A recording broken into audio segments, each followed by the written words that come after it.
A pale dawn cast long, reluctant fingers across the grey rooftops of Bloomsbury when the telegram arrived at 2 to 1 B. Baker Street.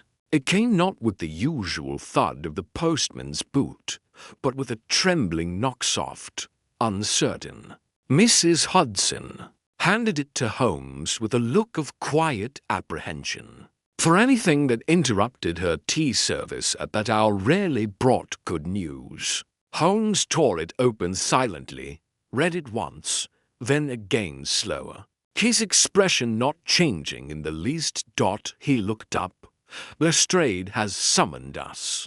A locked-room death at the Royal Society of Portrait Artists, and something highly irregular. The deceased appears to have signed a blank canvas before he died." "A blank canvas," I echoed, setting aside the morning paper. "You mean he scrawled his name on it?" "I mean," Holmes said. Rising with purpose, he signed it as if finishing a masterpiece, his usual signature, large and bold in the lower right corner. "But the canvas is untouched. No paint, no sketch, nothing. And he is most certainly dead." We arrived at the Society's grand gallery just as the city was waking. The streets still glazed with a night's worth of rain. Inside, Lestrade stood, stiff as ever, though his eyes betrayed fatigue and unease. The chamber in question, room 9, had been cordoned off, guarded by 2 constables. Holmes walked in with that peculiar silence of his, the kind that seemed to draw noise inward rather than make any. The scene was as curious as promised. A single easel stood at the center of the room, beneath a north-facing skylight.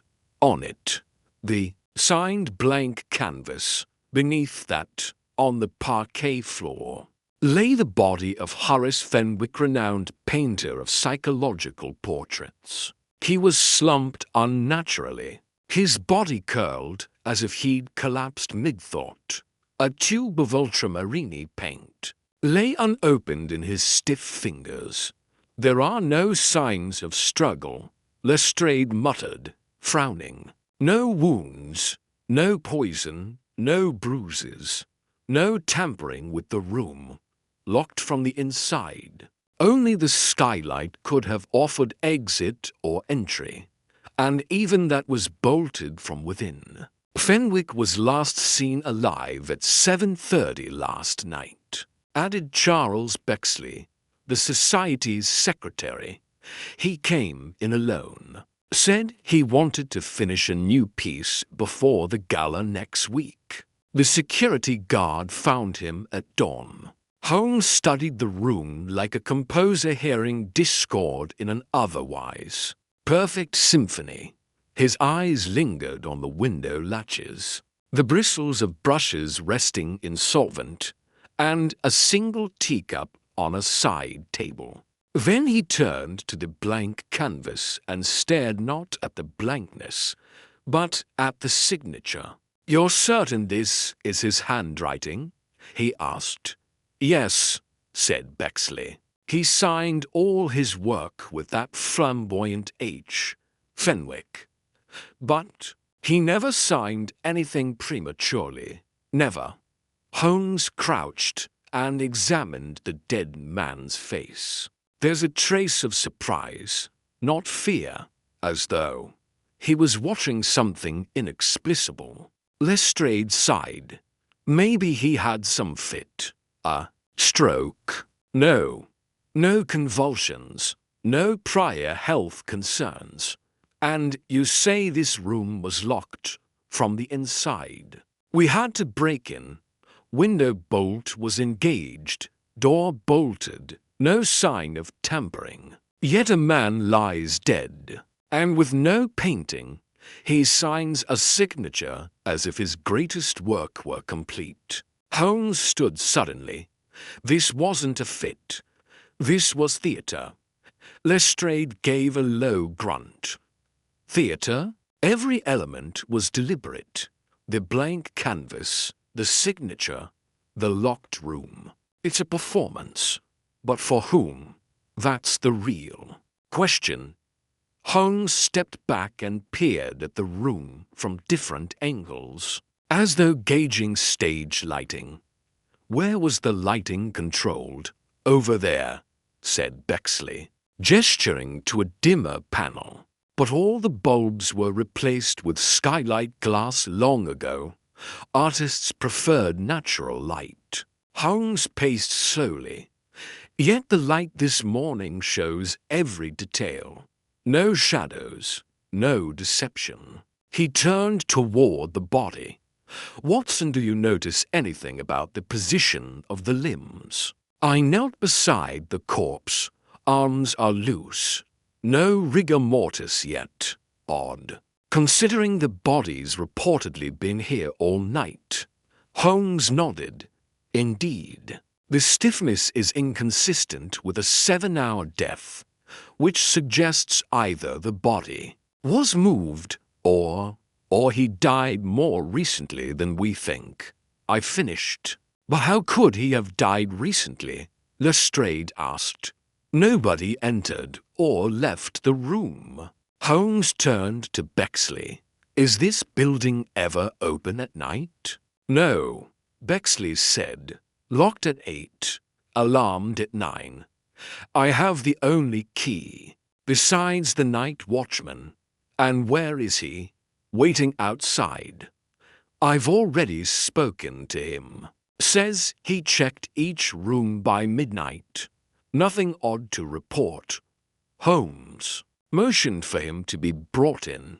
The man writhed slender, nervous, eyes flicking between us and the corpse.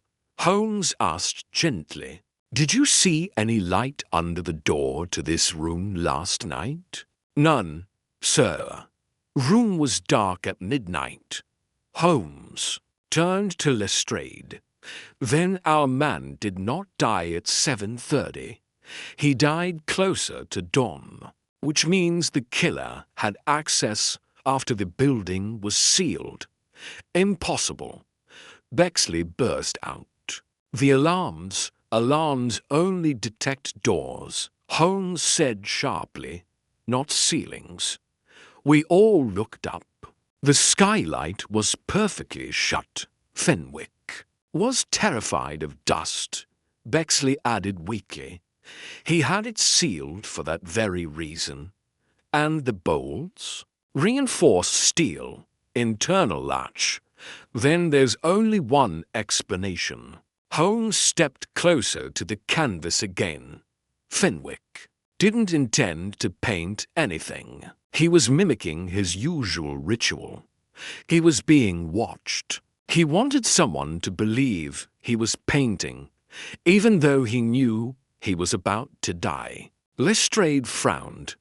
You think he knew he was dying? I think he was coerced. The absence of a struggle, the calm posture, the signature, it all suggests a man under invisible duress. Holmes snapped his fingers. The tea. He moved to the cup on the side table, sniffed it, dipped a finger, then tasted it gingerly. Belladonna. Barely detectable, but in high enough concentration. It induces paralysis without immediate death. You're saying he was poisoned hours before he died? I asked. Yes. He brewed it himself, perhaps under instruction, or perhaps it was given to him under the guise of something else. He signed the canvas knowing the toxin was working its way through his blood. But why the blank canvas? Lestrade asked. Holmes stared long at the empty surface, because it wasn't empty to him. He was painting for his killer. But instead of leaving a clue on the canvas, he made the absence the clue, a painter dies signing a masterpiece that doesn't exist. That isn't madness, it's brilliance. He turned suddenly to Bexley. Tell me, Holmes said, voice now clipped with certainty. Who would benefit most if Horace Fenwick's final work was thought to exist, but was never found? Bexley blanched. There's no painting, Holmes continued, but collectors would pay fortunes for it. The blank canvas, with his last signature, would drive speculation, auction wars. His last masterpiece would become legend, and someone would own the myth itself. I don't know what you're implying, Bexley stammered. Holmes stepped forward, eyes cold. You had the key. You controlled the narrative. You alerted the press already, didn't you? About the mysterious last work you sealed. The skylight after removing the real painting. Silence. Then Bexley ran. Lestrade and the constables gave chase, and moments later, he was apprehended in the sculpture wing. Later, we found the real painting hidden in a false compartment behind. Room 9's paneling, a portrait, stark and haunting. It showed Bexley standing behind Fenwick, pouring something into a cup of tea. The signature on the canvas had been real. But the final masterpiece wasn't the blanket, was the truth, hidden in oil and brushstrokes. And Fenwick, even as his breath failed, made sure it would be found. With Charles Bexley in custody and the damning portrait secured as evidence, one might have expected a neat closure to the affair. Yet Holmes remained pensive long after Lestrade's triumphant departure. He stood before the recovered painting, his eyes narrowing at the brushwork as though the pigment itself might whisper secrets still unsaid. Watson, he murmured without. Turning, does something about this strike you as incomplete? I stepped beside him, examining the scene once again. Bexley's guilt seems evident. Motive, means, and now proof. Indeed, Holmes replied, fingers steepled beneath his chin. Yet Fenwick was a man of nuance. Look at the portrait again. The image was undeniably powerful. Bexley, rendered in sharp, shadowed lines, poured a liquid into a cup. Fenwick, seated in the foreground, stared out of the frame, his expression unreadable but hauntingly aware. It was not fear, it was intent. The scene had been painted with urgency, but also precision. Notice anything? Off Holmes asked. I shook my head. Only the content is startling. Exactly, too startling. Holmes turned away, pacing toward the fireplace. Fenwick painted truth, but subtly. His past work emotional, complex, often layered with meaning beneath visual simplicity. Yet this is a blunt confession, a staged indictment. He paused, then added, and the timing of the poison's effect does not align with the moment captured. The tea in the painting is being poured, yet Fenwick already knew he was dying. When he signed the canvas, you believe the painting was forged? I asked.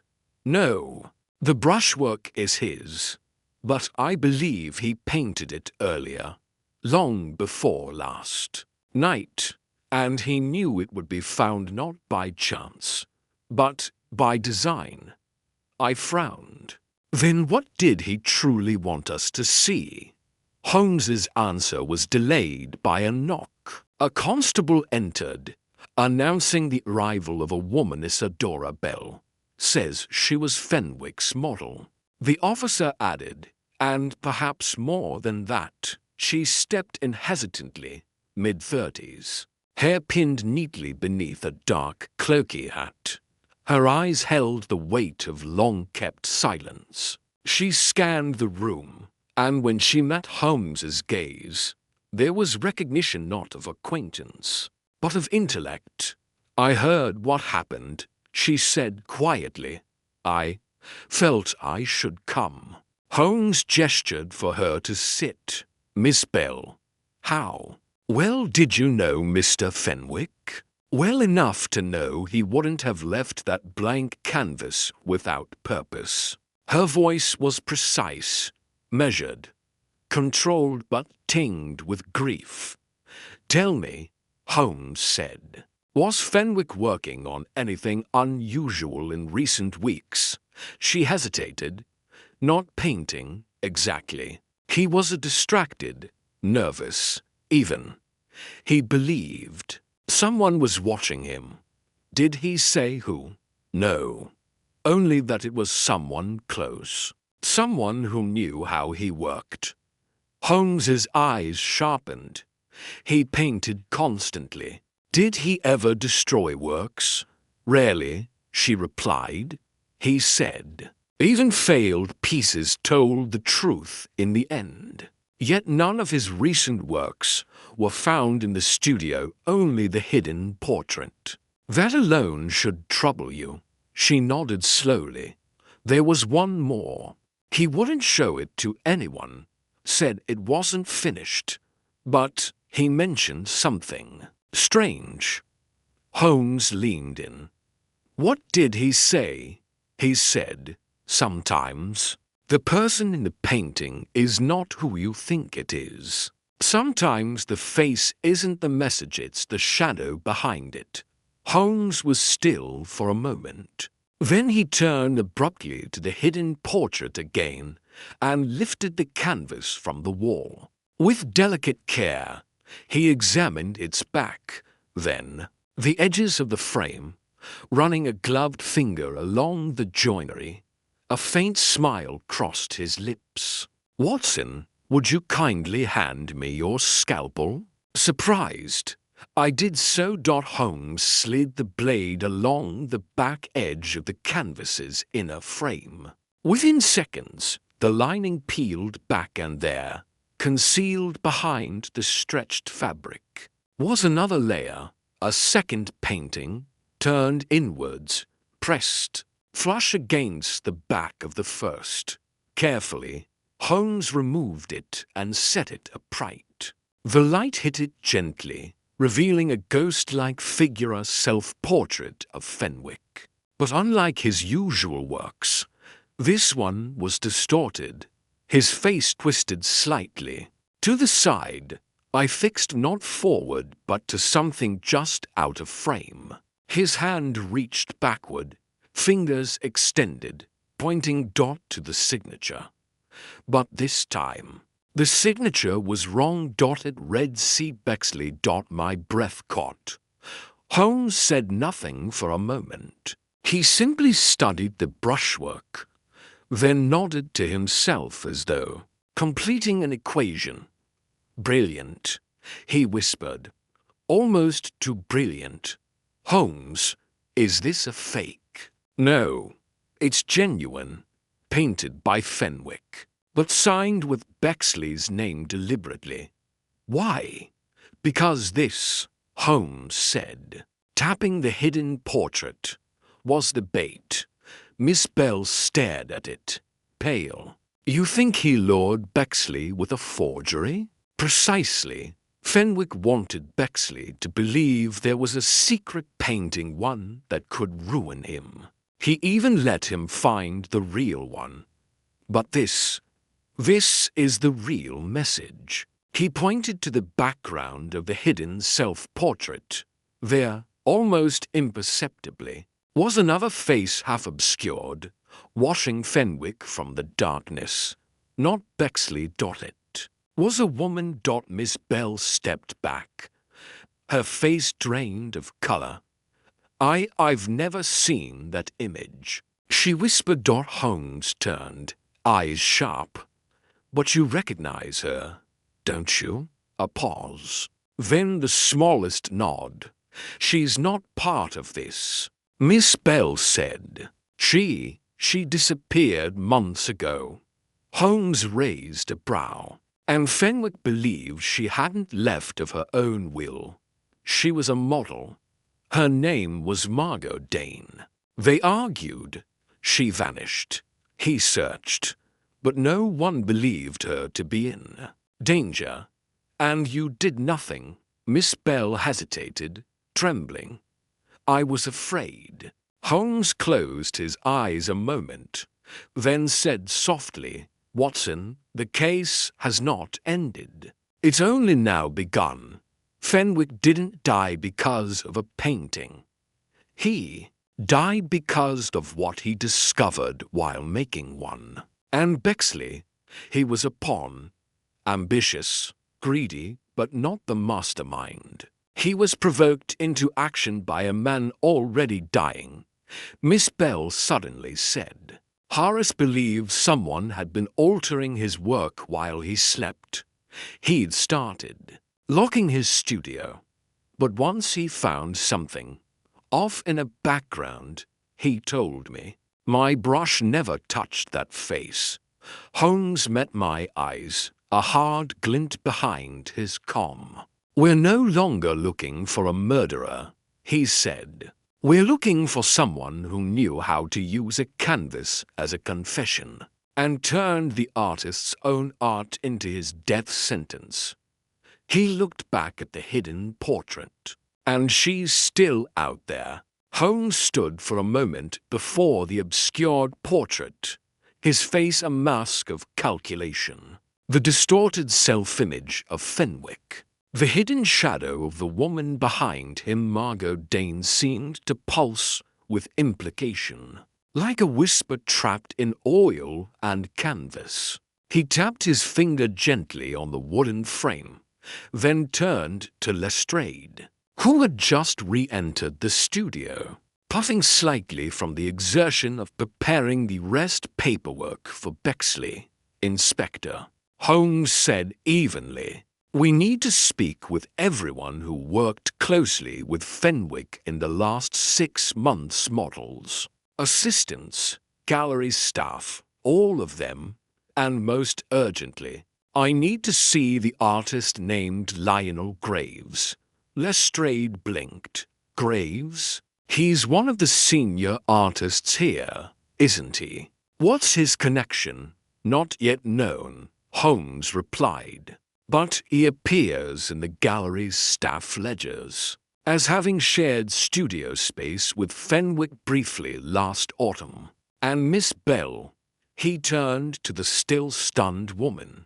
You mentioned Fenwick was obsessed with the idea that someone had been altering his work while he slept. That sort of tampering requires access, proximity, and familiarity with technique.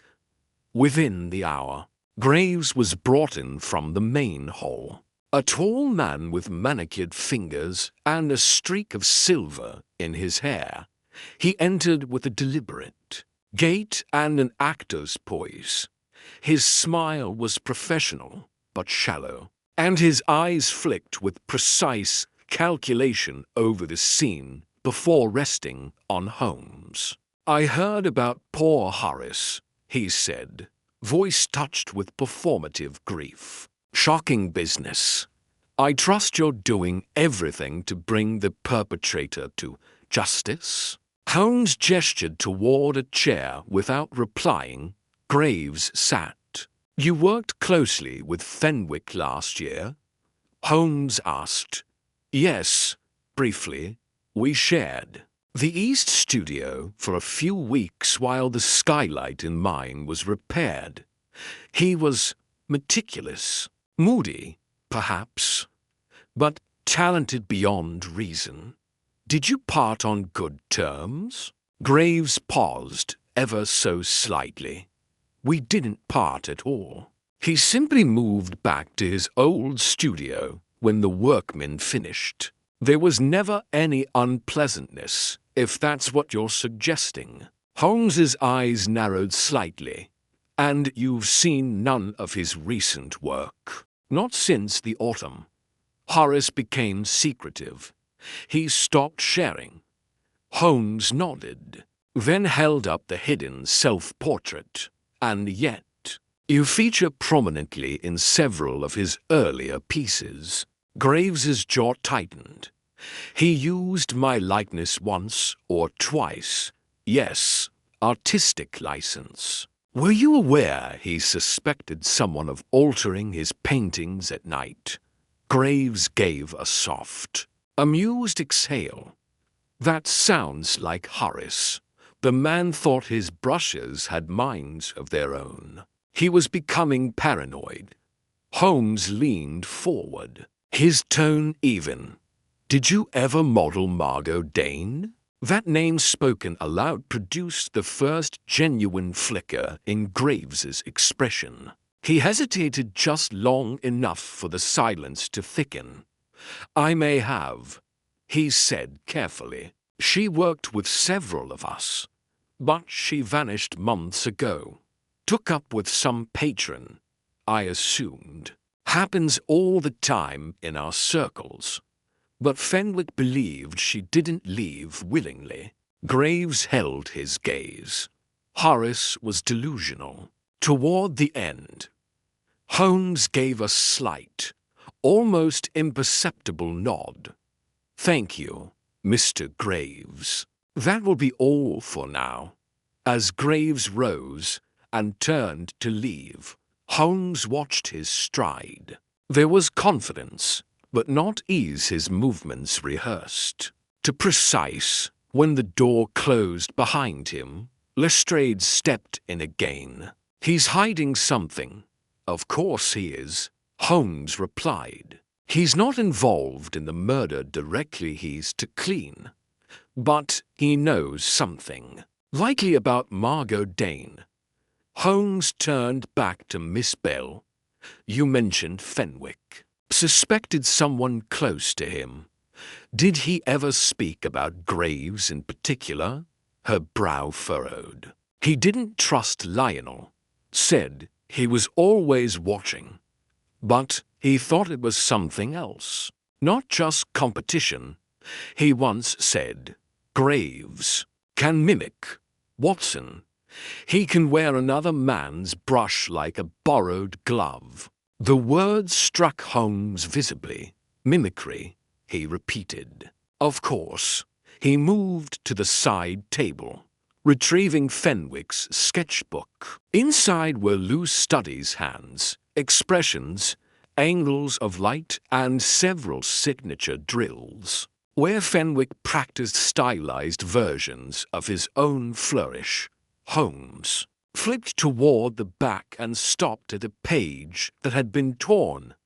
The missing signature.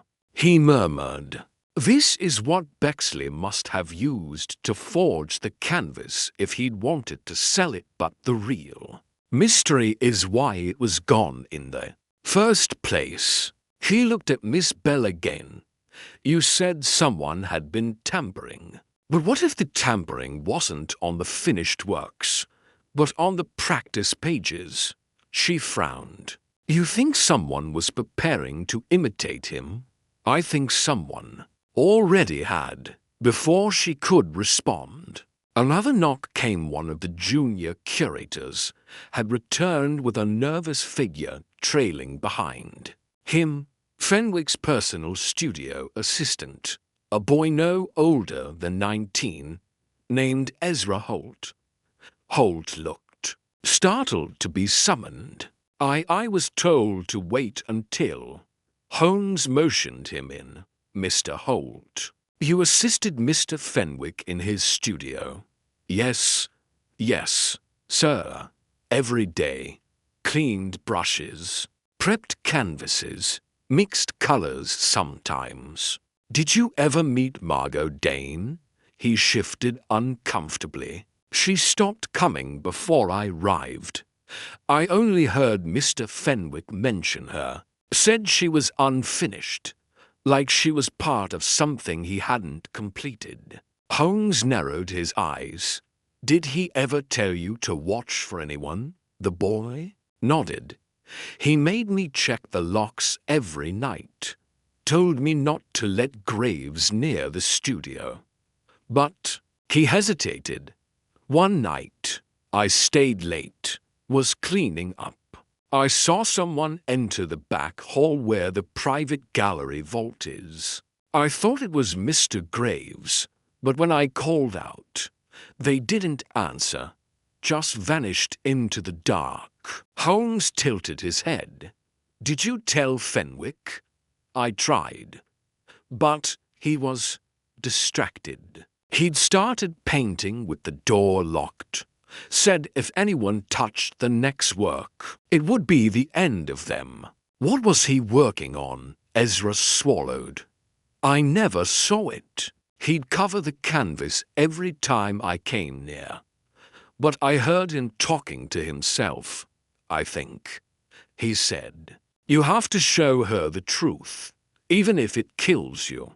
Holmes's expression darkened. "Thank you, Ezra," he said softly. "You've been very helpful." When the assistant had gone, Holmes turned to me, his voice low.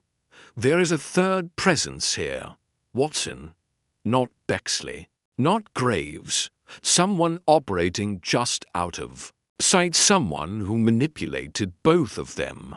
And that shadow in the portrait, it was painted from life. Which means Margot Dane was in that room after she vanished, alive, watching. But if Graves isn't the killer, he may still be complicit. But he didn't deliver the poison. Someone else did. Someone who wanted Fenwick dead, but only after the painting was complete. Holmes paused, then smiled faintly. They needed him to finish one last message. Before silencing him forever, I felt the familiar chill. The room suddenly seemed narrower, the shadows deeper dot, and somewhere behind the layers of brush and signature, a voice had been speaking all along. Now, it was time to listen. Night had drawn down over London by the time Holmes and I returned to Baker Street. A soft mist clung to the windows, dulling the lamplight to a ghostly shimmer. Inside, Holmes sat unmoving in his chair, long fingers pressed beneath his chin, eyes closed, not resting, but listening inwardly, as if each thought clicked into place with the same methodical precision as a watchmaker's gear.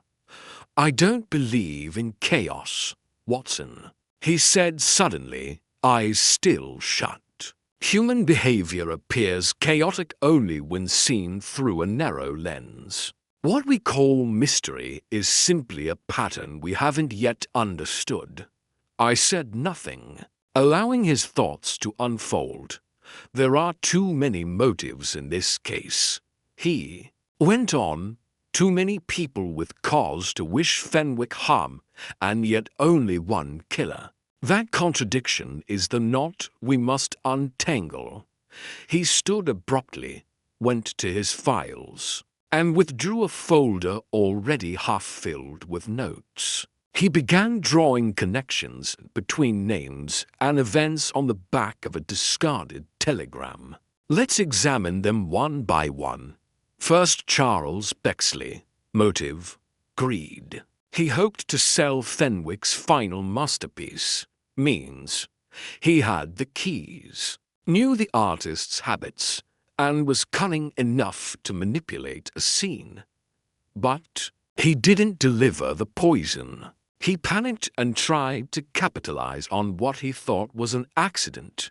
"Agreed," I said. "He believed he was being clever, but he was acting after the fact." Holmes nodded. "Then Lionel Graves. Motive: jealousy, possibly reputation. He mimicked Fenwick's style so precisely. It unnerved the man. Perhaps he felt Fenwick saw through him, perhaps he feared exposure. But again, not our killer. Graves is a fraud, but not a murderer. If anything, he's the one being blackmailed. By whom? That's the question, isn't it?" He turned to the fire and added a log. The crackle echoed like a snapped brushstroke in the silent room. "There's also Ezra Holt," I offered. "Young, nervous, but no reason to lie." "No," Holmes said quietly, "but he's holding something back." That moment he described someone disappearing into the dark hallway. It wasn't just any figure. He recognized them and feared them. Why not say so? Because it's someone he knows. Holmes pulled the hidden self-portrait closer, studying Margot Dane's obscured face. She is the key. Her disappearance wasn't abandonment, it was removal. She saw something, or did something, and whoever killed Fenwick believed she would return. But Fenwick painted her in the final message, I said. Doesn't that imply he saw her again before he died? Yes, and not by coincidence. He began pacing. Let's suppose Fenwick uncovered a deception, something hidden. In one of his own works, a face, a shadow, brushwork he didn't recognize. He realizes someone has been altering his canvases. Graves, possibly. But then he remembers Margot. Perhaps she told him something before she vanished. Or she left something behind. He paused, eyes darting toward a stack of papers Ezra had brought earlier. Fenwick's inventory lists. He pulled one sheet free. Look here. Inventory of canvases. One dated study of truth. Version 3. Version 3. I asked. There are multiple versions. Holmes nodded slowly. And only one was ever found in the studio. Version 1. A benign piece.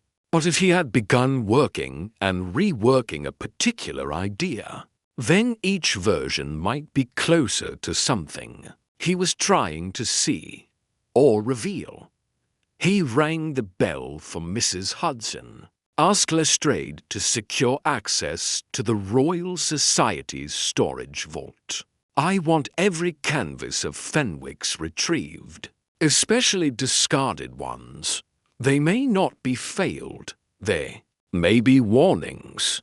That night passed in a strange silence, our minds moving through the gallery of memory and misdirection. The following morning, Holmes and I returned to the Society's vaults. Lestrade, though skeptical, had followed Holmes's instructions. A dozen paintings were laid out across trestles under harsh light.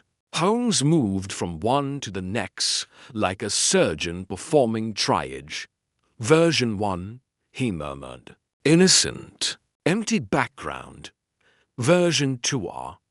He paused before a canvas depicting a seated man, Fenwick himself. Perhaps, but in the background, a faint silhouette stood watching from a doorway. Holmes lifted a magnifying glass and studied the brush strokes. This is not Fenwick's hand, he said. Someone touched this after it was completed. Graves. No. The pressure is wrong. The strokes are tentative.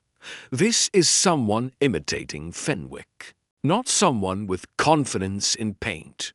He moved to another canvas and signed. Half-finished. It showed Margot again. But this time, she was not shadowed. She stood full length, facing forward. And behind her was a figure with no face, just the outline. But there was something in the posture, shoulders tight, one hand half-raised, that was unmistakable. Holmes turned sharply. We need to question Isadora Bell again. We found her in the Society's drawing room, already dressed in black, her eyes distant but alert. You said Margot vanished, Holmes began. But you never told us how you knew. She was gone. She frowned. Horace told me. No, Holmes said gently. He suspected. But you knew.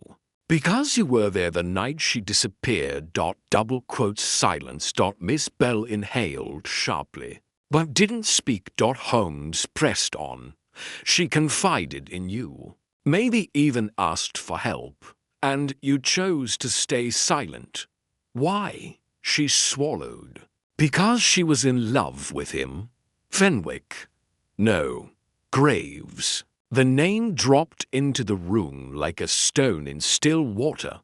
She thought Graves was her way out. Isadora said, voice low, she planned to leave London with him. But when she confronted him about the forgeries, about using Fenwick's name, he turned. She came to Horace that night, told him everything, and then she disappeared. Did you help cover it up? Her eyes filled. I didn't know she was dead. I thought she ran. I thought she left us all behind. But Fenwick didn't. And he started painting her again, looking for answers. She nodded. He said if he couldn't find her, he'd find the truth about her. Holmes stood, his voice steady. She didn't run, Miss Bell. She was silenced. And now I believe I know who did it. He walked to the door. Graves forged Fenwick's style. Bexley forged his signature. But someone forged a memory buried. The past under layers of paint, until only the right light could show what was hidden. I caught up to him in the hall. Holmes, do you really think Margot is dead? His expression was unreadable. I think we've been chasing ghosts, but one of them may still be alive. The morning papers arrived with fanfare.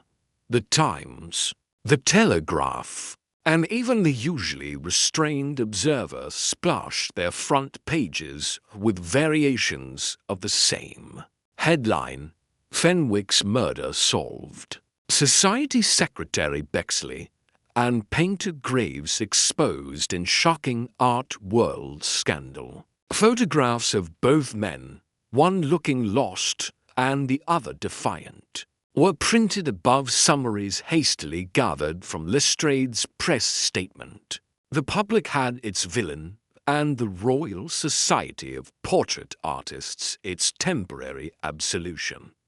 But Holmes read none of it. He stood at the edge of the window, unmoving, staring out at the slick, rain-dappled street below. The journal lay untouched beside his tea, open to the damning article, and he ignored it as if the ink on the page insulted his senses.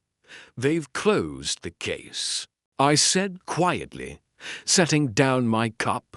Graves is being charged with conspiracy. Bexley with obstruction and attempted fraud.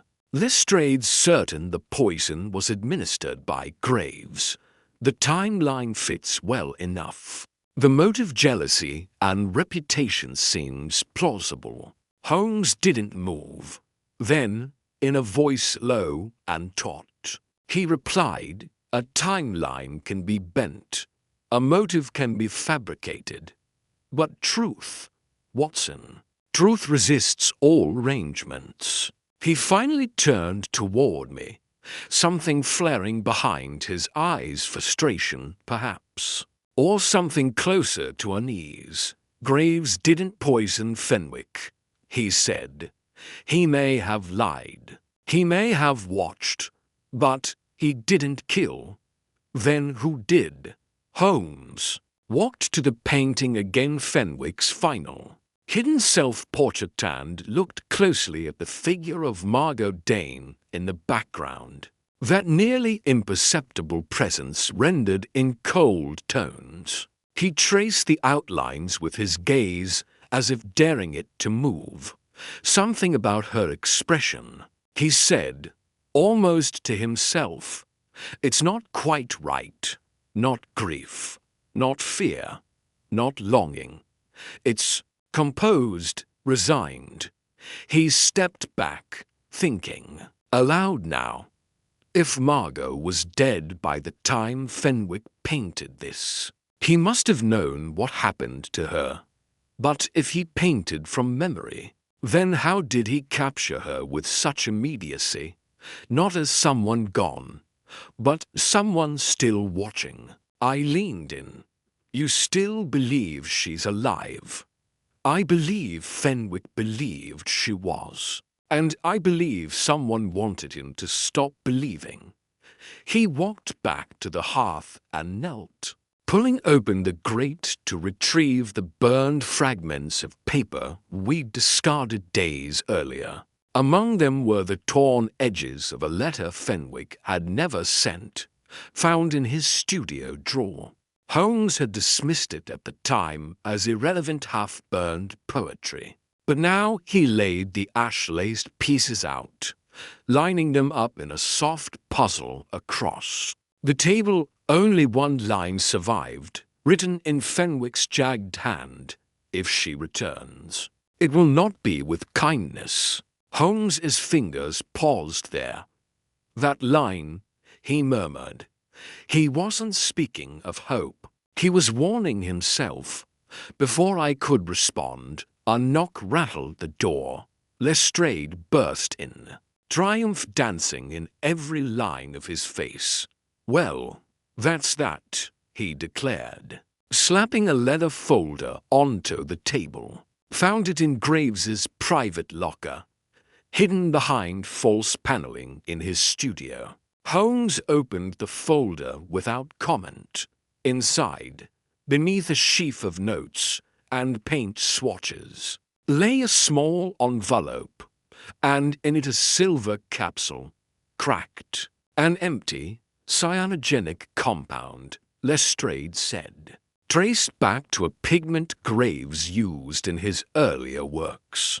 Must have slipped it into the tea or brush water. We've already sent samples to the lab. It's enough for the Crown prosecution." Holmes didn't touch it. Instead, he asked, "And where was Graves when Fenwick died?" "Home," Lestrade replied. "Alone. But he confessed he left his flat briefly around dawn." "Why?" "Claims he went for a walk to clear his head." "Nonsense. Likely snuck in, dosed the tea, and vanished. The room was locked. He had no need to linger." Holmes studied the capsule again. But why not destroy it? Why hide it in a locker he knew might? He searched. Lestrade waved a hand. "Arrogance, perhaps. Criminals are sentimental." Holmes said nothing. After Lestrade left in triumph, Holmes stood by the window again, unusually still. I moved beside him. "What is it?" He spoke slowly. "The capsule is real. The poison was real. But Graves didn't use it." "You're sure?" Holmes looked at me, voice flat. "He left his flat at dawn." "Yes, but not to kill. He went to find someone." He picked up Graves's statement again and pointed to one line. "I walked toward the river, near Clerkenwell. Thought I saw someone watching my flat again. A woman in grey. She vanished by the time I reached the corner. Margot," I whispered, "or someone pretending to be her." He closed the folder. "This entire puzzle is to elaborate for Graves. And the final play, the painting, the blank canvas, the poison was theatrical. Yes, but also precise. Measured. Graves is a forger of brushstrokes, not people." That evening, the studio was silent when we returned. Lestrade had ordered it sealed. But Holmes knew how to slip keys through locks and silence through creaking doors. He moved toward the cabinet. Beneath the window one we hadn't opened before and knelt. Inside was a single sketchbook. He opened it and flipped to the last page. There, drawn in charcoal with ghostly precision. Was Margot Dane, or someone who wore her face? But there were subtle distortions, eyes slightly too large, the mouth slack with something not quite human. At the bottom, a single word had been etched so deeply the paper had torn. Imposter. I drew a slow breath. She came back, Holmes said. But she was not who she had been. Fenwick saw through it, and for that, he was silenced. The fire crackled behind us. So who is she? I asked. Holmes didn't answer immediately. He looked down at the sketch one last time, then gently closed the book. We caught the forgers, he said softly, but we missed the one who wrote the original lie. He turned toward the door, eyes cold and clear. And she's not done yet. The streets outside the Royal Society echoed with the slow patter of rain. Inside the shuttered studio, the air had grown heavier, as if the paintings themselves had begun to absorb the unease that lingered between the canvases.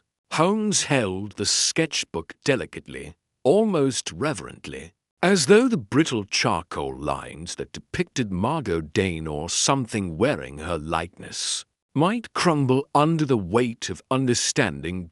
He didn't speak for a long time.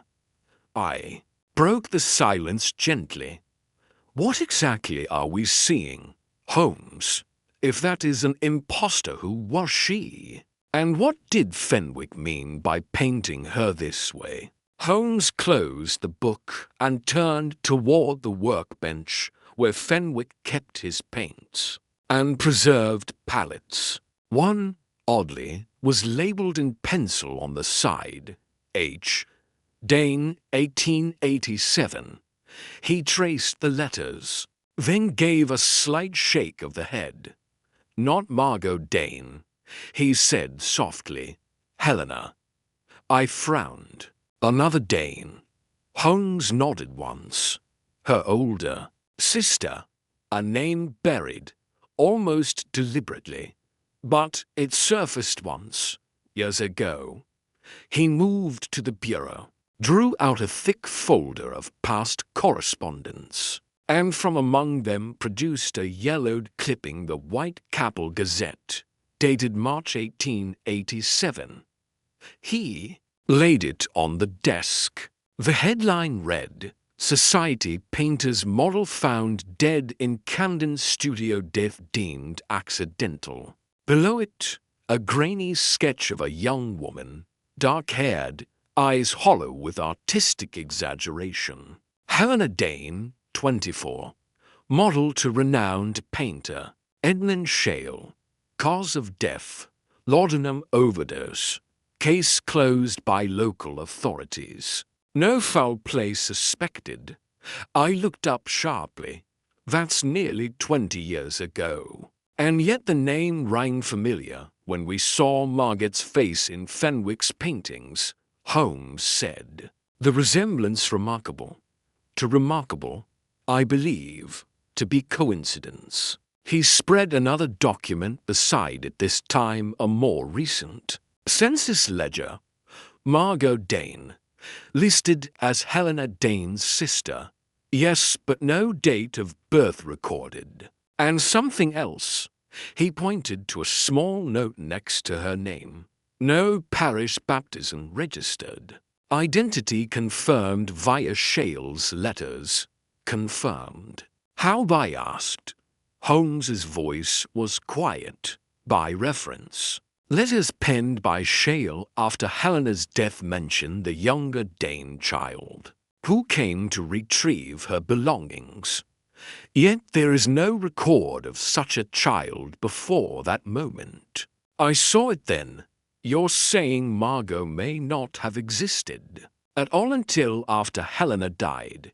Exactly. Or rather, someone became Margot after Helena died. Someone adopted the name, the face, perhaps even the life, and that someone re-emerged now. 2 decades later, in Fenwick's studio, he stepped back, his face clouded with rare unease. Shale was a friend of Fenwick's, a mentor, of sorts. When Helena died, it fractured the old circle of artists. Fenwick always believed there was more to her death, said she had secrets she'd never confessed. But he never proved anything. I turned toward the burned fragment we'd reconstructed earlier. If she returns, it will not be with kindness.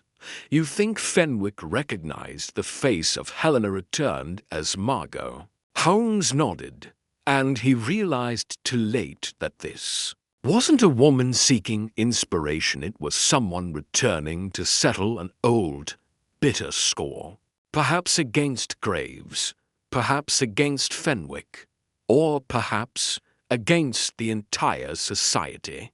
But what was the motive? I asked. Holmes moved to the window, eyes narrowing against the grey morning light. Revenge, identity, madness, perhaps all three. But I believe the true motive is older, deeper. We need to look back not at Fenwick's last paintings, but at his first. We returned that afternoon to the Society's archives. There, buried in a drawer of dust-scented portfolios, we found Fenwick's earliest exhibition work dated 1888, a year after Helena's death. The piece was stark, resting, a portrait of a veiled woman, her expression obscured by shadows. Seated in a high-backed chair, the plaque read, "Requiem for a Muse." But in the background, a mirror reflected a second face, faint, half-rendered, but unmistakably similar to Margot. Holmes tapped the mirror's reflection. He was haunted by the past, he murmured. Even then, as we stepped away, an elderly clerk shuffled toward us. His name tag read Mr. Griggs, and he'd been with the Society since its founding. "Beg pardon," he said, squinting over his spectacles. "That piece always troubled me, sir. Never could understand why the master signed it with that odd mark." Holmes froze. Odd mark. Griggs pointed to the lower right corner. There, beneath Fenwick's signature, barely visible in the cracked varnish, was another symbol, an intertwined H and D, enclosed in a broken circle. "Helena Dane," Holmes said under his breath. "Not just Helena," Griggs said. "I recall old Shale used the same cipher in his private sketches, claimed it meant half-death. Said it was how she signed her private journals." Holmes's breath caught. "You're sure?" "Clear as day. I catalogued them myself, years ago. When we returned to Baker Street that night, the weight of the past followed us." Holmes sat silently with the cipher sketched anew beside him. "She never died in 1887, he finally said. "Not entirely. I believe she reinvented herself, perhaps out of grief, or guilt, or something darker. Margot Dane was a mask, and now she's stripped it away, one face at a time." I felt the chill settle in the room. "Then who's next?" I asked. Holmes looked up slowly. "Whomever she believes is still watching." The candlelight flickered in the dim study, casting long shadows that danced across the walls as Holmes leaned over a set of photographs. Portrait. It's of Fenwick's models through the years. He had requested them from the Royal Society's archive that morning, and they had arrived by messenger, sealed in wax and bound in thin ribbon. Now he examined them one by one, lips pressed in a firm line, his fingers tracing the contours of each face. He paused on one image, a black and white photograph, faded at the corners. Labeled simply H. Dane, 1886. Then another beside it, M. Dane, 1903. Nearly 2 decades apart. But the resemblance was staggering, not just in the curve of the jaw or the angle of the eyes, but in something deeper, an echo of expression, a hollow behind the gaze. She's aging backward, Holmes said quietly, or rather her myth is. I stood at his shoulder. What are we looking for now? A lie, he replied. One told long ago, and told too well. He tapped the photographs gently, then walked to his desk and opened a small, velvet-lined box that he kept locked beneath the drawer. Inside lay a set of curved lenses mounted on a wire frame. What Holmes called his refraction analysis spectacles, not his usual disguise apparatus, nor merely for vision. These had been adapted with a series of colored filters used to detect differences in oil layering. To expose pigments invisible to the naked eye, he held one photograph up to the gaslight and peered through the lenses. She's been retouched, he said after a moment. The later photo, her cheekbone was altered, shaded here, softened there. Her ears are blurred, as if copied from another plate. Whoever arranged this archive wanted Margot and Helena to appear distinct. But someone forgot the eyes. He dropped the glasses on the desk. There's no Margot Dane, Watson. There never was. Helena Dane changed her identity after 1887, and she's returned to close the circle of those who once wronged her.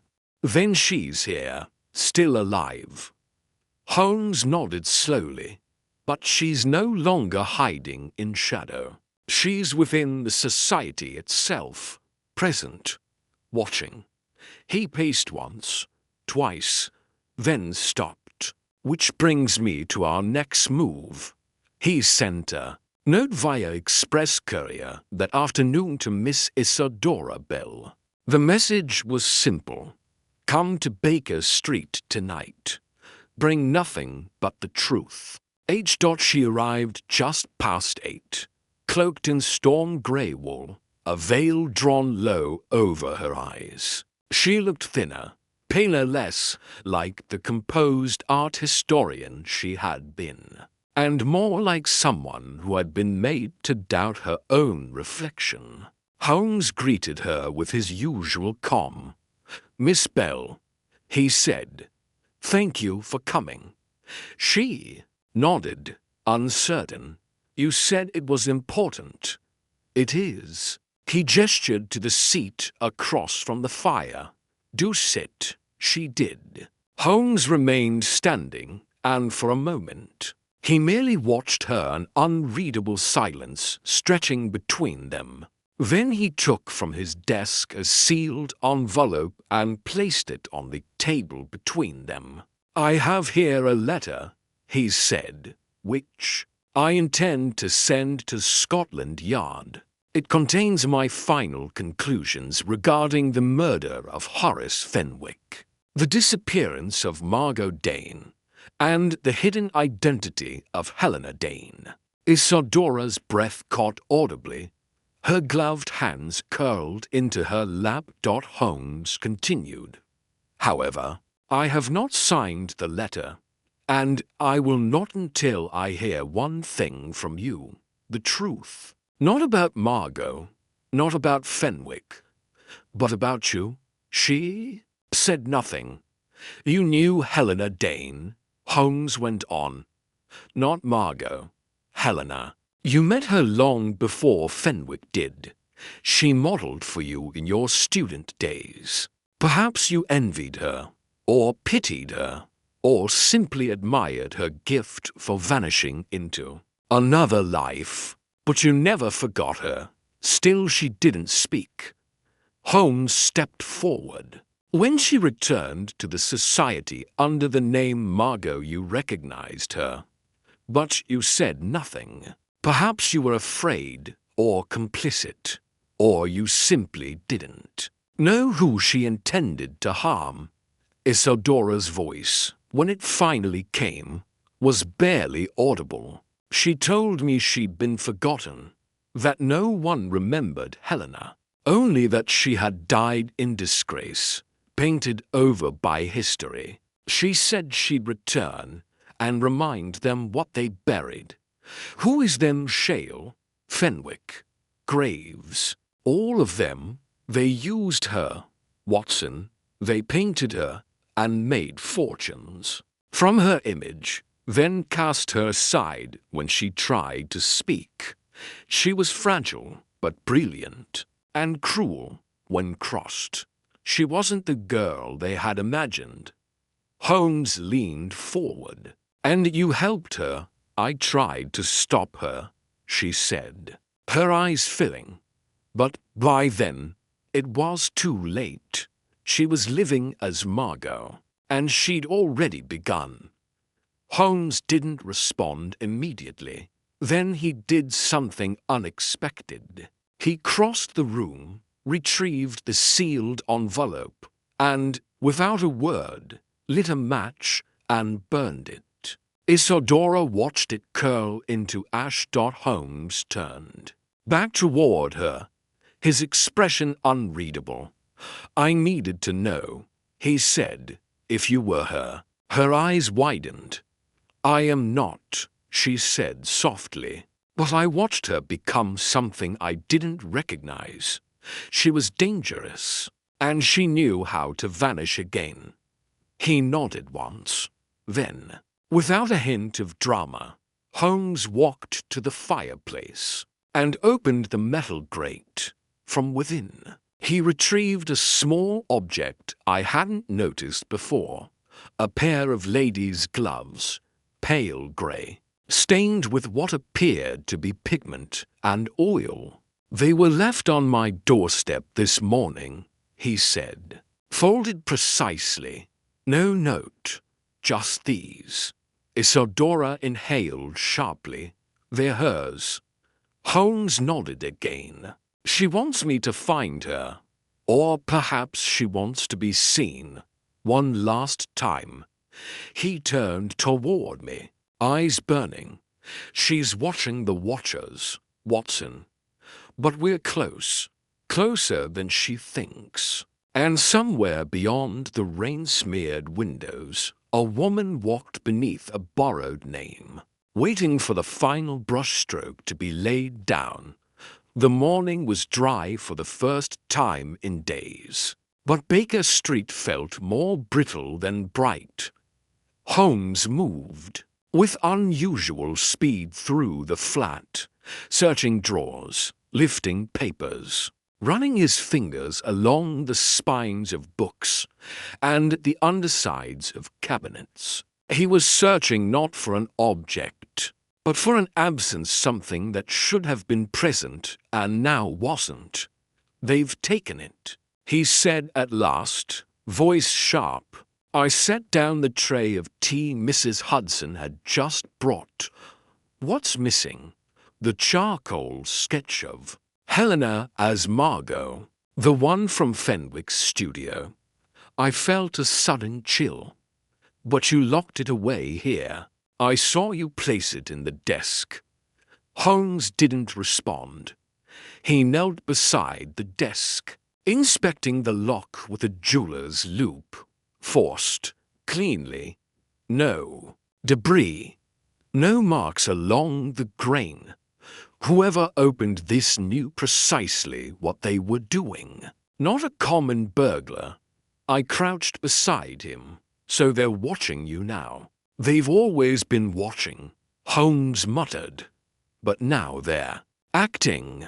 I recalled the gloves from the night before. The ones Holmes had claimed were left at our doorstep without a note. At the time, it seemed like a challenge. Now it felt like a warning. Holmes stood and went straight to the fire grate, brushing aside the remnants of ash and retrieving the small velvet pouch that had once held the envelope.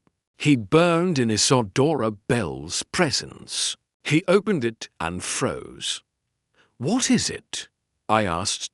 He turned the pouch inside out. It was empty. I blinked. "Wasn't that envelope a ruse? You burned it." He looked at me darkly. "I burned an envelope, yes, but I also hid a real note inside. The pouch and name and location Helena Dane once used during her original disappearance. A trap. Watson, one only the killer would know to search for." I stared at the pouch. "So now she knows you're closing in, or worse," Holmes said. "Someone else does." He moved quickly to his notebook, flipping through sketches and connections. He pointed to the cipher HD enclosed in a broken circle. That symbol is more than a signature. It was a signal between Helena and Shale, a private mark. But Shale died in 1891, which means someone else has been using the symbol since. You think she passed it on, or that someone appropriated it, which means we've been chasing two ghosts, one living, one wearing a dead woman's mask. Before I could respond, a knock came at the door. 3 short raps, fast and purposeful. Holmes stiffened. "That's not Lestrade." I crossed the room and opened it. Ezra Holt stood in the hallway, drenched in sweat and panic. "They're gone," he said breathlessly. "All of them. The paintings. Every canvas Fenwick ever stored outside the society vaults. Gone." Holmes didn't react visibly, but I saw the muscles along his jaw tighten. "Where?" "His private flat in Clerkenwell," Ezra said. "The old townhouse he kept for years. I only learned about it last night. He showed it to me once when he was drunk. Said it was his unfinished museum. Dozens of works, some never displayed." Holmes turned to grab his coat. "We're going there. Now."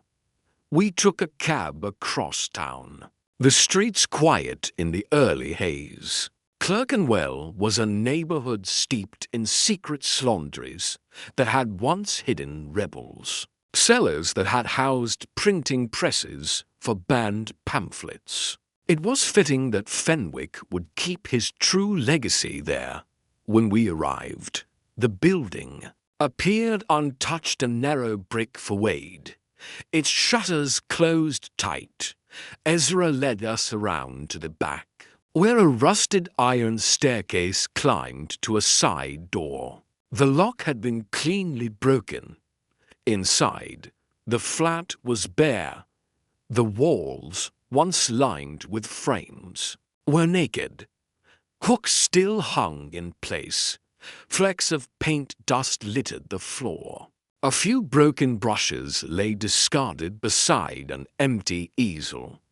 Holmes moved like a bloodhound through the space, sniffing out the remnants of what had been destroyed. He knelt beside a broken frame, lifted a fragment of canvas still clinging to the edge. It was the corner of a face, just a cheekbone and part of an eye, but unmistakable. "Helena," he said. He turned the scrap over. A faint scrawl ran along. "The wooden Fenwick's hand. If I am to be remembered, let it be truthfully." I stood beside him, heart sinking. Why destroy it all now? To erase what cannot be repainted, Holmes said. To control the narrative once more. He walked to the hearth and inspected the ash pile there. "They burned some here, but not all. There are no fumes. No char on the walls. The rest was taken. Taken where? I don't know yet, he said quietly. But someone didn't want the world to see the face behind the mask. Ezra shifted nervously. Do you think Margot Helena is still alive? Holmes didn't answer. Instead, he walked to the far corner of the room, where a cracked mirror stood tilted against the wall. It bore a faint fogging, as if someone had breathed on it recently. On the glass, just barely etched into the condensation, was a shape, a circle. Broken Dot. Holmes reached out and touched it. She was here, watching him, or perhaps saying goodbye. We returned to Baker Street late that evening. Holmes sat in silence, a deep and quiet fury simmering behind his eyes. He did not light his pipe. He did not speak, only sat, unmoving, staring at the broken circle he'd redrawn on the table. Then, without looking at me, he said, "Trust is now a variable, Watson, and every variable must be tested." I understood. The game had shifted. Evidence could vanish. Paintings could burn, but the truth had not been fully erased. It had merely retreated, like a figure in the fog, daring us to follow. It began with a telegram, delivered by hand just past midnight. The crisp paper bore no signature, only a line of perfect type. "You have not painted the full portrait. Come to the Elmscroft Gallery before dawn, or the next canvas will be yours." Holmes read it once and did not blink. He simply stood, pocketed the telegram, and reached for his coat. "We go now." Elmscroft Gallery had once been the Society's rival, a faded institution now, its corridors left mostly to dust and memory. The building stood in Kensington, locked in shadow beneath the weight of ivy-covered brick. Its curator had died 2 years prior, and since then it had hosted only minor exhibits and forgotten retrospectives. But tonight, its doors were open. Unlocked. Holmes pushed them open with no hesitation, his steps echoing through the marble-tiled foyer. A lantern flickered within, casting gold against cracked glass. The entire place was still and waiting. We moved deeper into the gallery, where a long hall of frames stretched before us, each once filled with art now removed, or faded into irrelevance. But at the far end, beneath a single hanging gas lamp, stood an easel. On it, a new canvas. Fresh. Wet. Holmes stepped forward first. I followed slowly, my breath catching as I saw what lay on the surface.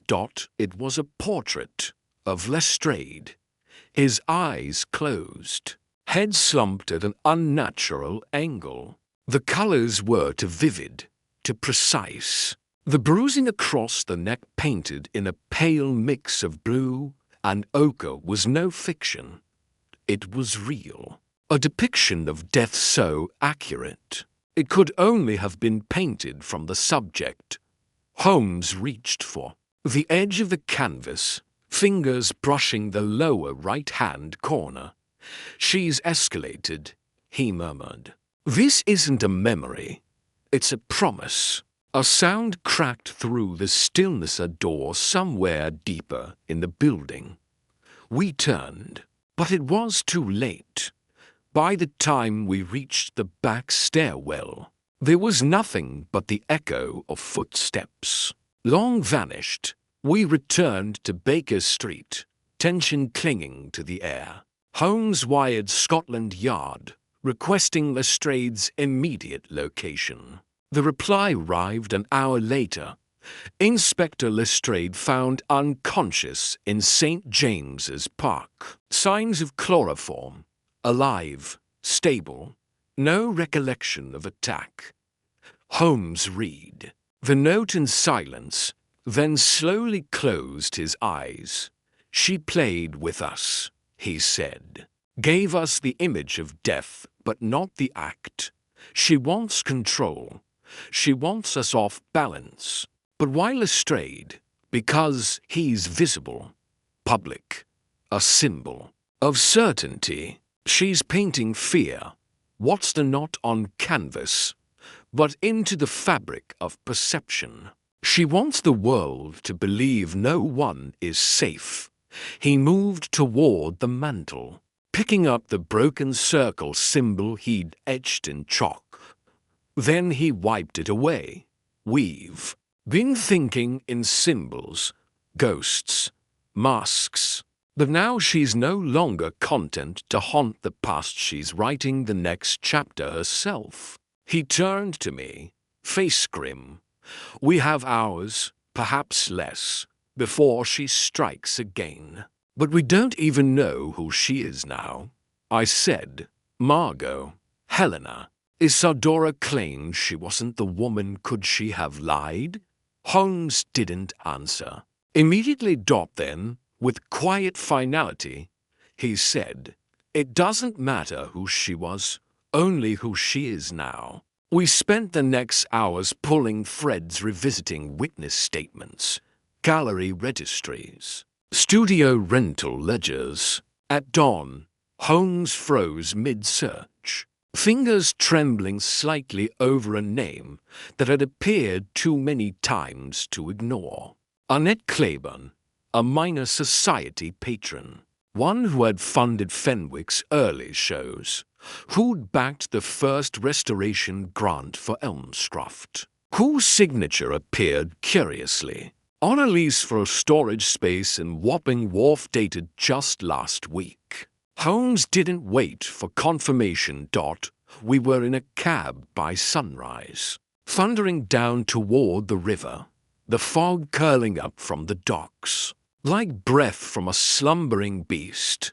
When we reached the wharf, the building in question was little more than a brick shell, but inside were the answers. Dozens of canvases lined the space, stacked, wrapped in burlap, all stolen from Fenwick's Clerkenwell flat, and among them a figure, standing, not hiding. A woman in a pale grey coat, her hair pinned tightly, her face both familiar and strange, like someone who had walked out of a painting. She did not startle when we entered. She looked at Holmes and smiled faintly. You came, she said. Helena, he said quietly. She tilted her head. Margot, Annette, whichever you prefer. I've worn them all. Holmes didn't move closer. You destroyed the sketches. You erased Fenwick's legacy. No, she said. I preserved what mattered. The lie was the legacy. This, she gestured to the canvases, was the truth. He knew it, in the end. That's why he painted me. One last time. Why he signed a blank canvas. She stepped closer, eyes blazing now. I am what they made me, and what they tried to forget. Holmes's voice was calm. You painted Lestrade. An impression, she said, smiling. A rehearsal. The real work is almost ready. Who? I asked. Who is the final portrait? She looked at Holmes. You. Then the lanterns blew out. When the light returned, briefly lit by Holmes's match, she was gone. Only one canvas remained behind. Covered. Holmes stepped toward it and uncovered it. It was a portrait. Of Holmes. Seated. Eyes closed. A bruise along his neck. A trickle of red down the collar. And beneath it, the words scrawled in delicate Perfect script. When the truth is refused, only myth remains. The painting was still wet. The canvas lay before us, its damp surface shimmering faintly under the pale light of the lantern. Holmes's eyes did not waver from the brushstrokes, tracing every curve and shadow with the intensity of a man decoding a cryptic manuscript. I stood quietly, waiting, the silence thick and electric, as if the room itself held its breath. Then, without looking away, Holmes spoke. Voice low and precise, she left a clue, not in the canvas itself, but in what it conceals. I frowned. Glancing closer, the portrait was of Holmes himself, eyes closed, neck bruised with a ghostly tint of blue and violet. It was a depiction of vulnerability, yet there was something more, a deliberate obscurity. Holmes reached to the edge of the easel and lifted the corner of the canvas carefully. Beneath it was a faintly sketched map, barely visible, drawn in charcoal with nearly imperceptible annotations. The lines traced an erratic path through London's eastern districts, intersecting at points that seemed random but were, in fact, meticulously plotted. He tapped one mark near Wapping Wharf. This was our last lead. The stolen canvases were stored here. But there are other points. I bent closer, noting that some locations corresponded to addresses of past Fenwick exhibitions, others to studios where Helena Dane had been seen or rumored to have worked. There was one final mark near the docks, a place labeled simply the last frame. Holmes rose abruptly. We have our next destination. The cab rattled through fog-choked streets as Holmes explained his theory. The pattern reveals a trail Helena laid out herself, a twisted breadcrumb path leading us to the core of her story, and perhaps to her final act. When we reached the docks, the chill bit through my coat.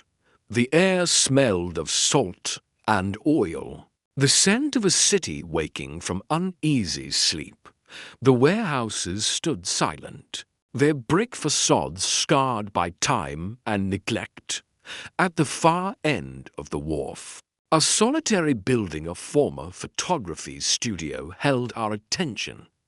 Inside, the space was narrow and cluttered with relics of a forgotten craft. Broken tripods, cracked glass plates, faded backdrops. But on a small wooden table lay a stack of letters, bound by a faded red ribbon. Holmes carefully untied the bundle and began reading aloud. They were correspondences between Fenwick and Helena, dating back to before her supposed death. The letters spoke of fear, of a plan to escape, of a blank canvas that would wipe away past sins. One letter caught my eye. It read, "If the world forgets me, I will paint myself anew. But beware, Horace, the past does not vanish in white. It stains deeper than oil and blood." Holmes's gaze darkened. The blank canvas was never empty. It was a promise, a threat. As we searched further, Holmes discovered a hidden compartment beneath the floorboards. Inside was a small, leather-bound journal. Its pages, yellowed and delicate, contained Helena's own words, a confessional of sorts. She wrote of betrayal by friends, the theft of her identity, and a vow to reclaim her story through any means necessary. She admitted to adopting new names, manipulating perceptions, and, most chillingly, using art as a weapon. Holmes closed the journal slowly, eyes gleaming with revelation. Helena Dane was not merely a victim. She was a strategist, a maestro, of deception. He looked at me, voice steady. The pattern was not just a trail, it was a timeline of revenge. Suddenly, a detail caught my attention, a phrase Helena repeated in the journal. The signature of a blank canvas is the silence of a scream. Holmes nodded. She signed her crimes not with blood, but with absence. Every missing painting, every erased identity, was her scream made invisible. I remembered the broken circle cipher, the intertwined H and D. It was not just a mark of identity, but a symbol of erasure, a loop without closure. Holmes's expression hardened. She wants the story to end on her terms, but the pattern she left behind is also her undoing. He unfolded a map and traced the line from the earliest Fenwick exhibitions to the recent events. Each point was a chapter in Helena's saga, each erased canvas a silenced witness.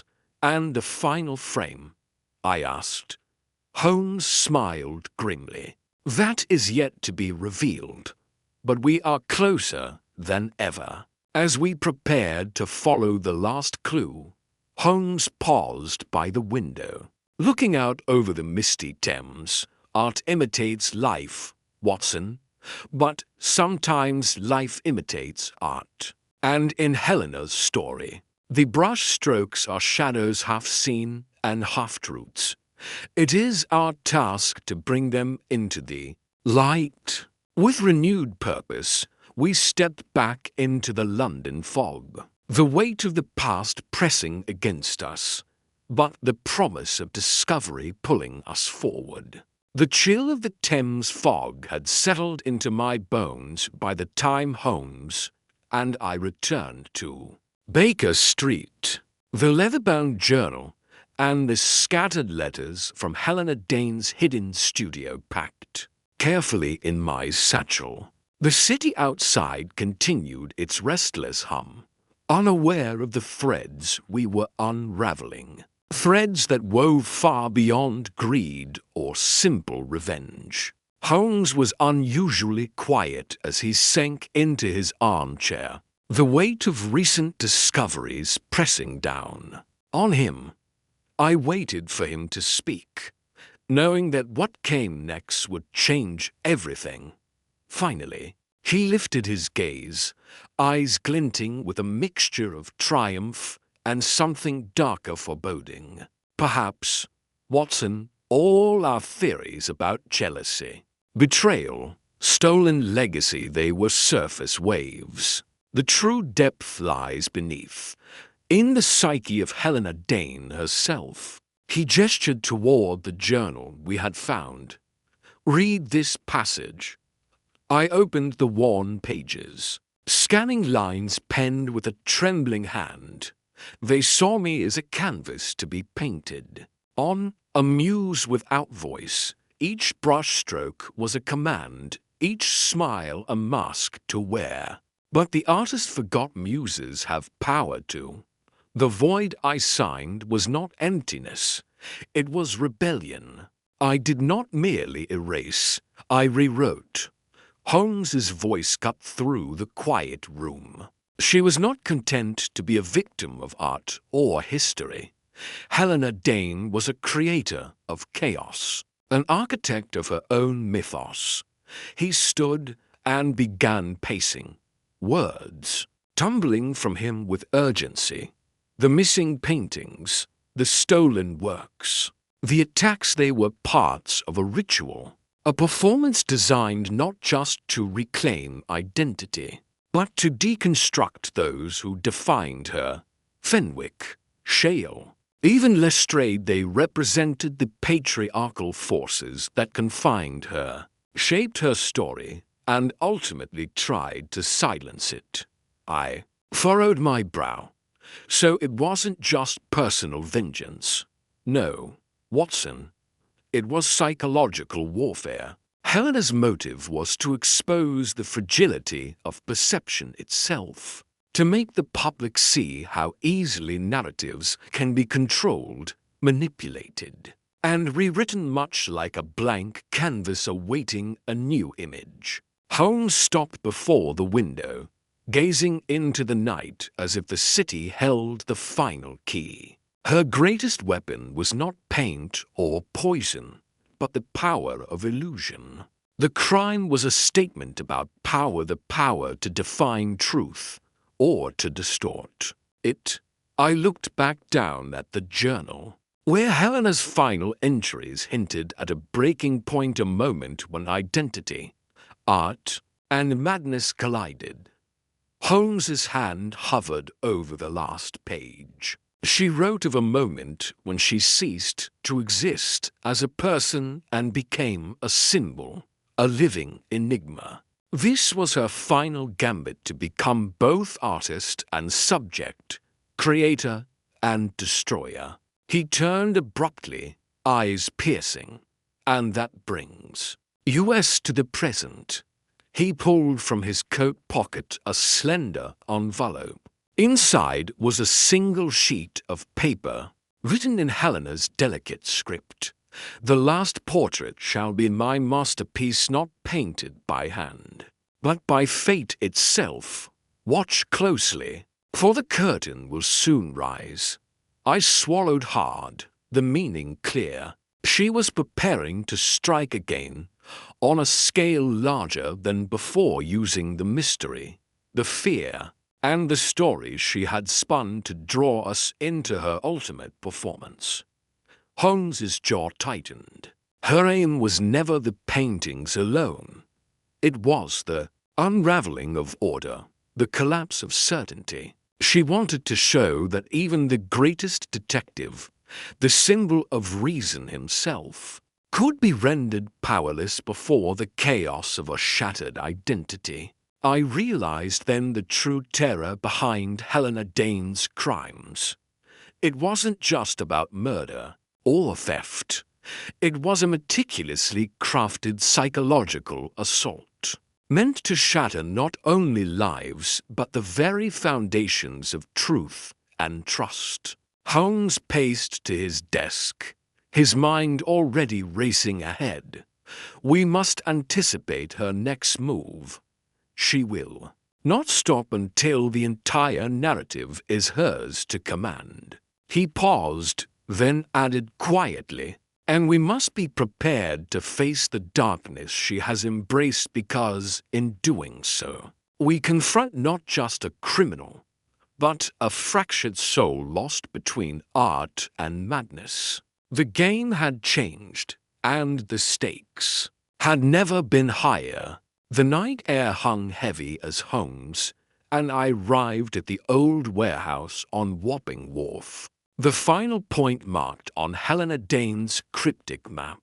The docks, cloaked in mist, seemed the fitting stage for the concluding act of this twisted drama, place where shadows clung like cobwebs and silence itself whispered secrets. Holmes's eyes gleamed beneath the brim of his hat. His expression was one of calm precision, the poised tension of a man who had spent weeks weaving a net for a dangerous quarry. "This ends tonight, Watson," he said, voice low yet resolute. "Every stroke, every signature, every vanish, all led us here. She believes herself the master painter of fate. It is time we unmasked the artist." The warehouse doors creaked open under Holmes's touch, revealing a cavernous interior lined with crates and half-finished canvases draped in dust covers. The air was thick with the scent of oil paint and linseed, a perfume both nostalgic and sinister. A single lantern hung swaying from a beam, casting long shadows that danced across the peeling walls. Holmes motioned for silence as we stepped inside. The trap was set not with ropes or bars, but with knowledge and timing. "Miss Dane," Holmes called out, voice ringing clear in the hollow space. A figure emerged from the gloom, graceful, composed, yet carrying the restless energy of a caged storm. Annette Claiborne, the woman who had worn many faces, stepped forward with a faint, knowing smile. "You found me," she said softly. "I wondered how long it would take." Holmes studied her carefully. "The final portrait you promised. A masterpiece. Was this it? To lead us on a chase of ghosts and half-truths?" She shrugged, eyes gleaming. "Masterpiece is subjective, Mr. Holmes. Some see chaos, others see truth. I painted with shadows because light was never allowed." Her gaze drifted to the crates, one of which lay open. Inside, countless canvases bore the scars of hurried destruction and meticulous preservation, alike works too fragile or too revealing to see the public eye. "You destroyed the Fawade," Holmes said. "But why the murders? Why the threats?" Annette's smile vanished, replaced by a look of fierce conviction. "Because silence is complicity. I needed to expose the lie. Fenwick painted me as muse, as victim, but I was more. I was the puppet and the puppeteer." Holmes stepped closer, voice calm yet commanding. "And yet, you've lost yourself in this performance. How many must suffer before the final act concludes?" She loved to sound both bitter and defiant. "Suffering is the price of revelation." I wanted the world to see how easily reality can be rewritten, to show that history is a canvas painted by the powerful, and I was the paint they discarded. Holmes's eyes narrowed. "You manipulated Lestrade, attacked those who sought truth, and framed me in your art. You've made this a contest of wills." Annette's hands twitched toward her coat pocket, and with lightning reflexes, Holmes lunged. The two struggled briefly, a desperate dance in the dim light, until Holmes's grip subdued her. "I will not let you rewrite the story with blood," Holmes said firmly. "Your masterpiece ends here." She gazed at him, breath ragged, and, for a moment, the mask slipped. Vulnerability flickered beneath the storm, a glimpse of the woman who once sought only freedom. "Perhaps," she whispered. "But remember, Holmes, every blank canvas waits for a hand to fill it, and some stories refuse to be finished." Holmes held her firmly as the police arrived. The dawn creeping over the Thames, signaling the close of the night's dark symphony. The case, tangled in art and obsession, had found its final frame not on canvas, but in justice served. As we walked away, I glanced back at the warehouse, now silent but for the echoes of secrets laid bare. Holmes exhaled softly. "In the end, Watson, truth is not just found, it is created, challenged, and sometimes violently painted over. But no artist, however clever, can escape the light forever." The morning sun slanted through the fog, casting golden streaks across the wet cobblestones as Holmes and I stood at the edge of the wharf, watching the police cart Annette Claiborne away. The tide lapped against the docks with rhythmic indifference, as if unimpressed by the dramatic unraveling that had taken place just hours before. Holmes said little on the return journey. He sat opposite me in the cab, fingers steepled beneath his chin, his eyes focused somewhere far beyond the sooty windows. Though Helena Danenet had been apprehended and her motives laid bare, I knew that look too well. It was not satisfaction. It was suspicion. Back at Baker Street, Holmes went directly to the hearth. He stood motionless, studying the embers. Before finally breaking the silence, "Watson," he said slowly, "does it not trouble you that everything fit together so cleanly?" I blinked. "You mean the case? But surely Helena's actions were meticulously planned. Her motives, her targets, even the final confrontation, it all aligns." "Too well," Holmes replied. "She gave us the narrative she wanted us to believe, a story that framed her as both victim and villain, misunderstood and brilliant. But there is a detail, one I have tried to ignore." He moved to his desk and retrieved the letter we had found at the Elmscroft Gallery, the one that summoned us in the dead of night. He held it beside a second document, the telegram that had preceded Lestrade's attack. "Observe the type," he said. "The machine used here is not the same. The ink here," he pointed to the gallery note, "is from a different ribbon altogether. And this word, portrait, is misspelled in a very specific way." I leaned closer. Holmes was right. The difference was slight, but unmistakable. A reversed I and a portrait. An error repeated twice. Holmes's eyes narrowed. Helena was many things disturbed, yes, but never careless. She signed every blank with precision. But this came from another hand.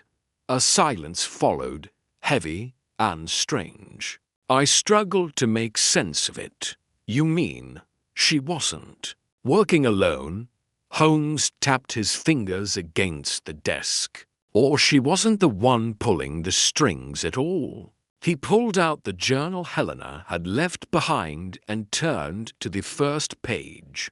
There, in faded ink, was an inscription: "To H. as the only one who ever understood what it meant to vanish." I frowned. H.S. Horace Shale. Precisely. Holmes moved to the window. The art critic. The man who first launched Fenwick's career. The man who vanished from public life a year ago after being accused of falsifying provenance on high-value pieces. "But we assumed she killed him," I said, "or at least used him." Holmes's expression turned grim. "That assumption was never confirmed. There was no body, no proof of death, only a letter, unsigned, and whispers that he fled the country." He turned abruptly, a glint of cold clarity in his eyes. What if Helena Dane was not the architect of this labyrinth, but its final creation? The thought struck me like a blow. "You think Shale manipulated her?" "I think he designed her, molded her descent, gave her the tools to become his perfect distraction." "But why?" Holmes didn't hesitate. To erase his own crimes, to vanish beneath the chaos. "Think, Watson, while we chased her ghosts. Every piece of art Shale falsified has disappeared into private hands, cleaned and sold under new names. He needed her to destroy Fenwick's circle, to burn the gallery, scatter the evidence, and hand us a ready-made culprit." I stared at the floorboards, the pieces rearranging themselves in my mind.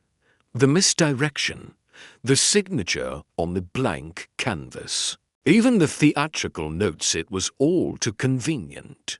A stage set for an audience of two. Holmes lit a match and let it burn to his fingertips before tossing it into the grate. "We must find him, now, within the hour." We traced a shipping manifest Holmes had memorized from an earlier clue. Crate labeled under a pseudonym used by Shale in his earliest reviews. Hector Sterling. It had departed for Antwerp 2 days prior, but there was still one address listed on the paperwork: a studio in Limehouse. Signed for just the week before. We reached the building near dusk. The landlord, a silent man with nervous eyes, confirmed that a thin gentleman matching Shale's description had rented the top floor for painting, though he never brought in a canvas. Holmes and I climbed the stairs with cautious steps. At the top, the studio door was unlocked. Inside, no paint or brushes, no furniture, only a table, and on it, a final canvas. Holmes approached it in silence, uncovering it like one might a coffin. The painting was of Helena Dane, but it was not how we had seen her before. She stood alone in a vast, darkened room, her face half in shadow, hands outstretched not as a monster, but as a puppet, her strings painted in silver, trailing off toward a shadowy figure in the corner whose face was turned away. Above the signature, there were no initials, only a final phrase. Every artist signs their work. Eventually, Holmes turned to me, jaw tight. He wanted us to see this, a farewell or a challenge.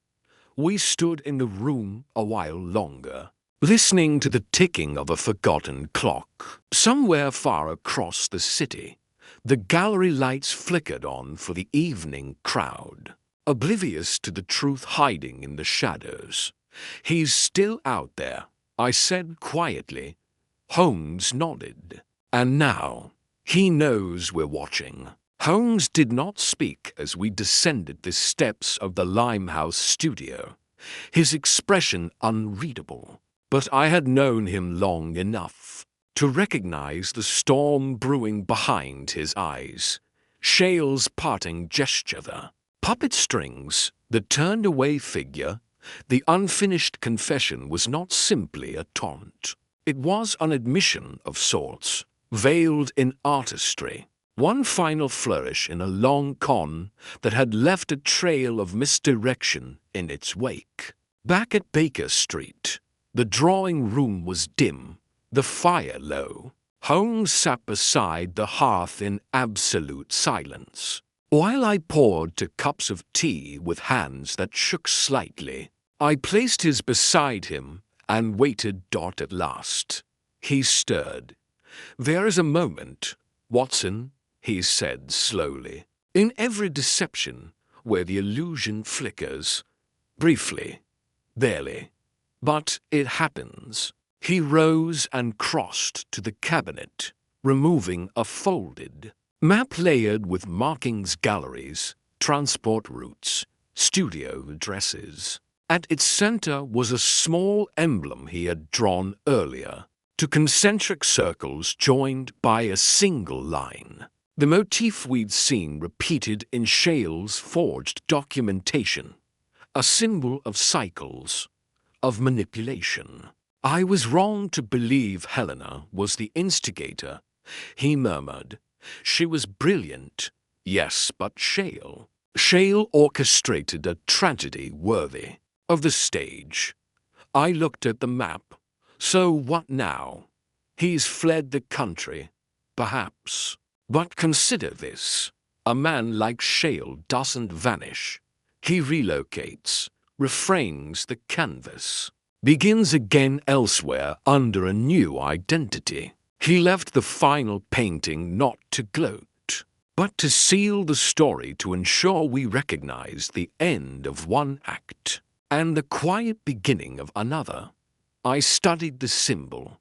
You saw this long ago, didn't you?" Holmes turned to me, and for the first time in days, his usual precision returned. Not clearly, but the misaligned dates on Fenwick's gallery ledgers were sold before they were publicly exhibited.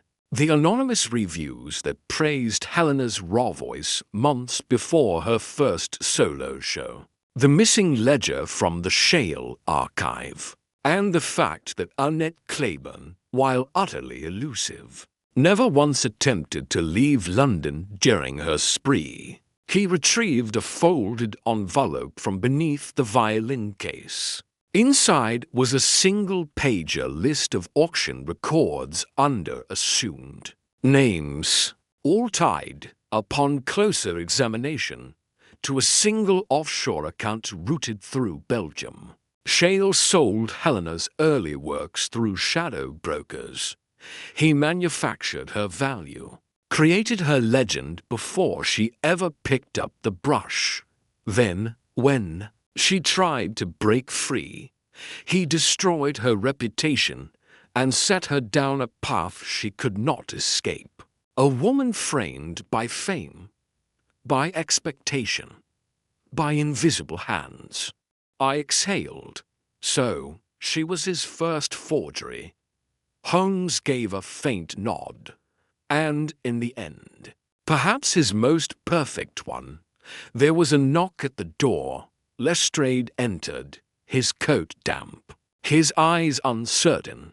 We've confirmed the studio was rented under an alias Henry St. Clair, but there's no sign of the man himself. And the docs say a steamer departed for Algiers 3 days ago. No record of him aboard, of course. Holmes handed him the list of auction proxies. Begin there. Shale's trail may be cold, but money leaves prints even when the artist does not. Lestrade took the papers and paused. Do you think she knew? Helena, I believe she suspected. And when she realized how deep the gain ran, she tried to burn it all down. Holmes turned back to the fire, but in doing so, she became the story Shale wanted: tragic, erratic, compelling. He wrote her downfall in advance. After Lestrade left, I asked the question that had lingered for hours. Do you think we'll catch him? Holmes did not answer immediately. When he did, his voice was quiet. In time, perhaps. But men like Horace Shale thrive in the spaces between law and art.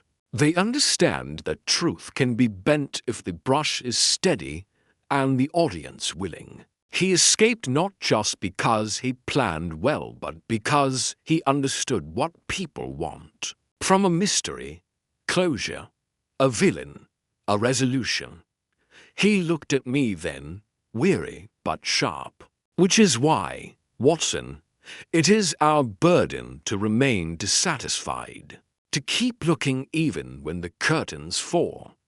I sat back, the firelight flickering across. Helena's journal on the table. The case was closed, officially. The press would print their headlines. The galleries would resume their exhibitions. But beneath it all, the real story, the one of quiet manipulation, and identity stolen with ink and ambition, would remain hidden. Holmes poured the tea, finally taking a sip.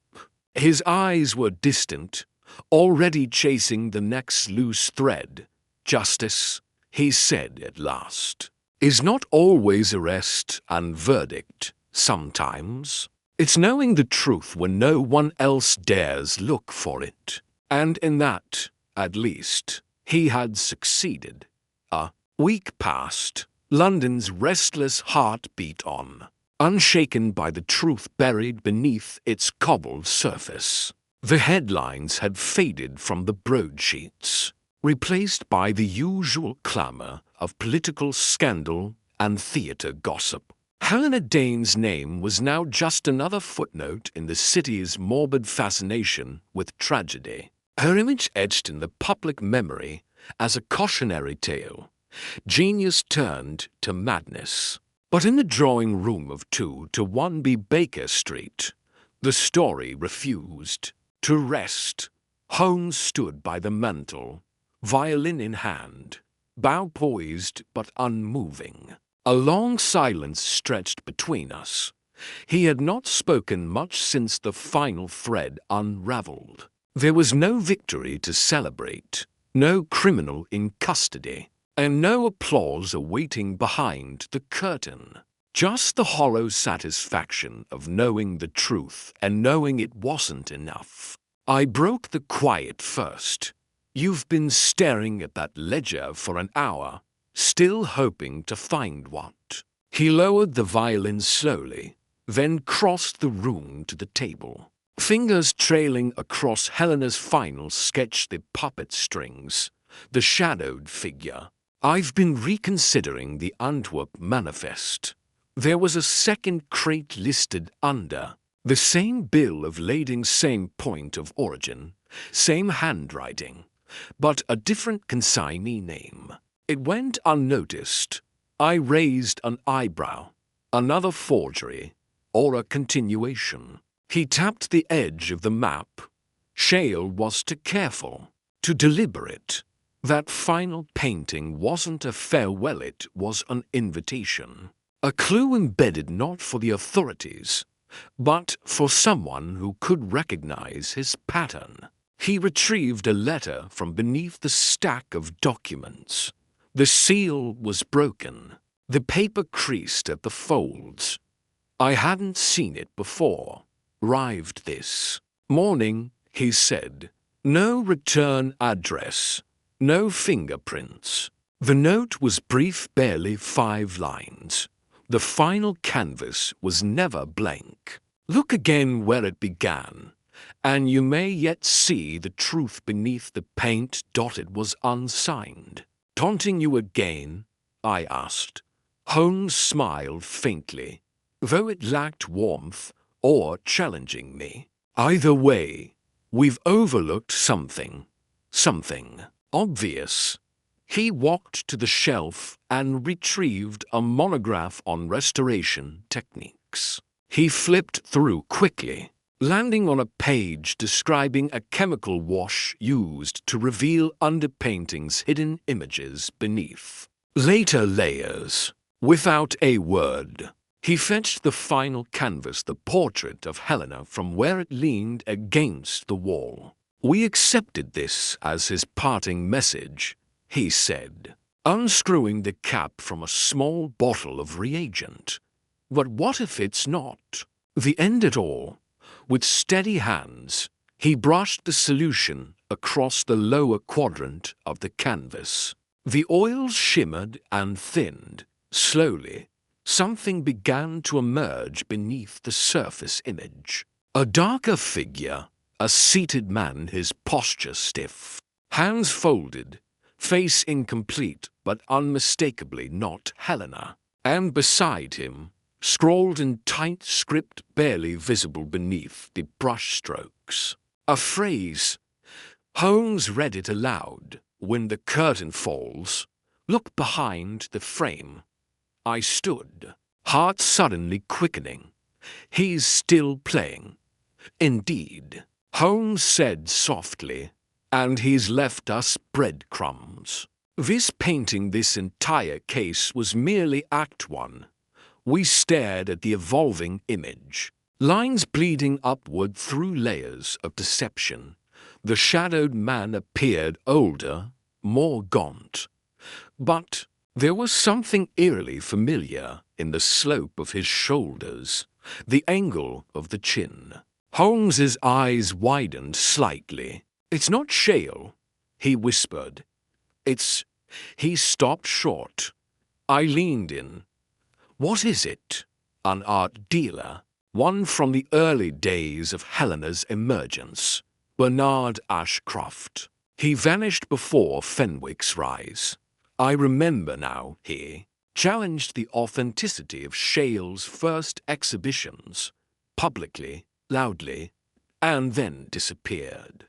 The room fell into a hush. The game had not ended. It had merely paused. Shale's greatest trick wasn't disappearing, it was leaving a trail so subtle. that only one person could follow it. Holmes replaced the painting gently and turned toward the window, watching the gas lamps flicker to life across Baker Street. "We always believe we're nearing the end, Watson.